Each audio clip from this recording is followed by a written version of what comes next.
Road map দেন কবে নির্বাচন হবে, এবং সকল কিছু বাদ দিয়ে ওই রাজনৈতিক দলগুলোর কোন সংলাপ হয় না, কিছু না, খালি শুনে এটা হইল নাকি?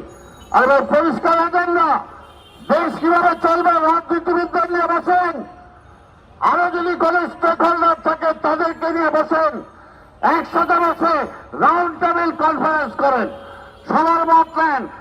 আপনার এই কেয়ারটেকার গভর্নমেন্ট, আপনার কি মত আছে সেটা আপনি প্রকাশ করেন, তারপরে আলোচনার মাধ্যমে আপনি ঠিক করেন। আর তা না হলে গণতন্ত্র না থাকলে ষড়যন্ত্র থাকবে, আর গণতন্ত্র না থাকলে আমার স্বাধীনতা এর আগেও প্রশ্নবোধক হয়েছে, আবার সেই প্রশ্নের মধ্যে যদি চলে যেতে পারে।